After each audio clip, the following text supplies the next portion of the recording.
तस्वीर में आप जिस महिला को देख रहे हैं ये खुद को रावण की बहन बताती हैं। जी हाँ, बिल्कुल ठीक सुना आपने।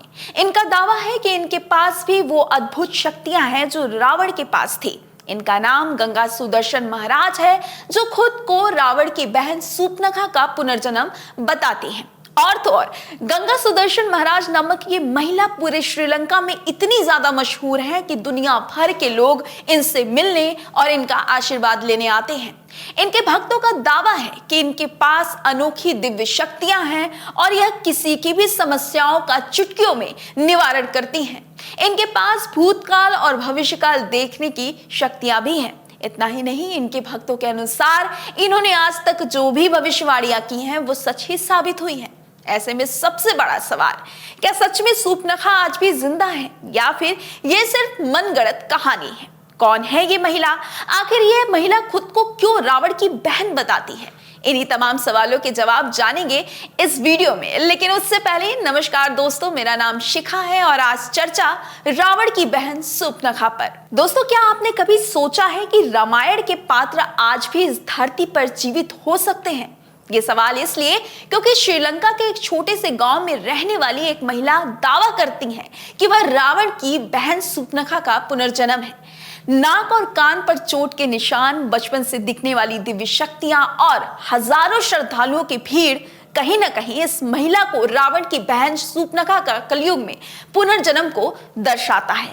दरअसल गंगा सुदर्शन नाम की यह महिला श्रीलंका के महियांगा नामक गांव में रहती है।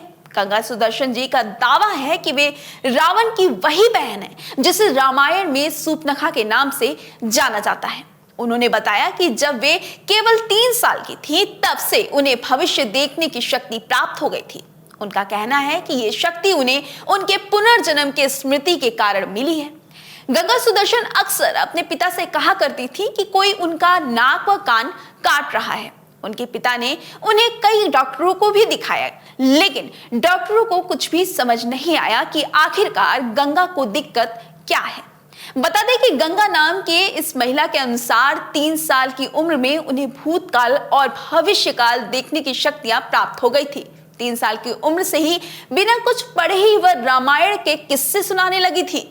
आपको जानकर ताज्जुब होगा कि गंगा सुदर्शन महाराज के भक्तों के अनुसार इन्होंने कुछ ऐसी घटनाओं की भविष्यवाणी पहले ही कर दी थी जो बाद में सच साबित हुई, जो लोगों को आज भी आश्चर्यचकित करता है। जैसे कि 2004 में आई भीषण सुनामी, इंडोनेशिया में हुई विमान दुर्घटना और 2009-2010 में श्रीलंका में शांति की वापसी। उनके अनुसार ये सब उन्होंने पहले ही महसूस कर लिया था। आज भी लोग उनके पास अपनी परेशानियों को लेकर आते हैं और गंगा उन्हें समाधान देती हैं, जैसे कि कोई संत या देवी हो। लोगों का कहना है कि गंगा के पास आज भी वही प्राचीन दिव्य शक्तियां हैं। वह लोगों की बीमारियां भी हाथ लगाते ही सही कर देती हैं। उनके भक्तों का कहना है कि वह बारिश करा देती हैं और बारिश रुकवा भी देती हैं। गंगा खुद को रावण की बहन सूर्पनखा का अवतार बताती हैं। और तो और इनके पास एक से एक बड़ी शक्तिशाली हस्तियां इनका आशीर्वाद लेने भी आती हैं। श्रीलंका के धर्मगुरु और यहाँ तक कि श्रीलंका की सरकार भी ये मानती है कि वह रावण की बहन सूर्पनखा ही है। श्रीलंका में गंगा सुदर्शन रावण के वंशज सूर्पनखा के जिंदा होने के दावे की वजह से गांव वाले और कई श्रद्धालु उन्हें सूर्पनखा का अवतार मानते हैं और उन्हें पूजते भी हैं। उनके घर पर एक दरबार भी लगता है जहां वो लोगों की समस्याएं सुनती हैं। और तो और श्रीलंका सरकार ने भी उन्हें विशेष पेंशन और सम्मान प्रदान किया है।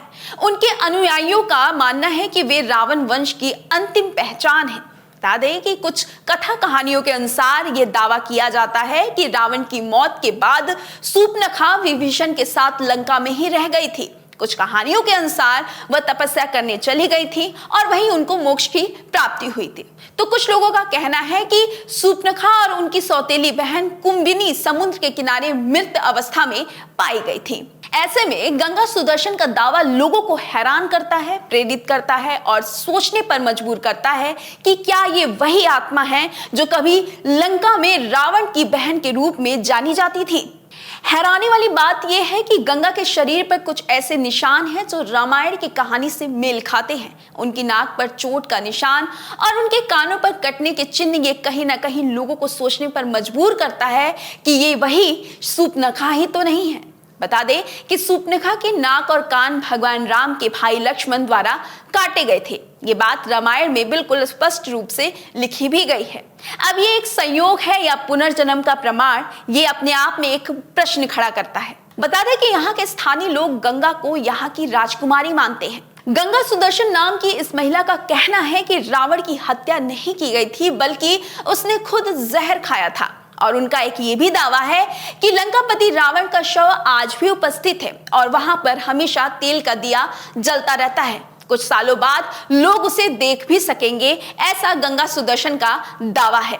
फिलहाल आपको क्या लगता है, क्या गंगा सुदर्शन ही सूर्पनखा है?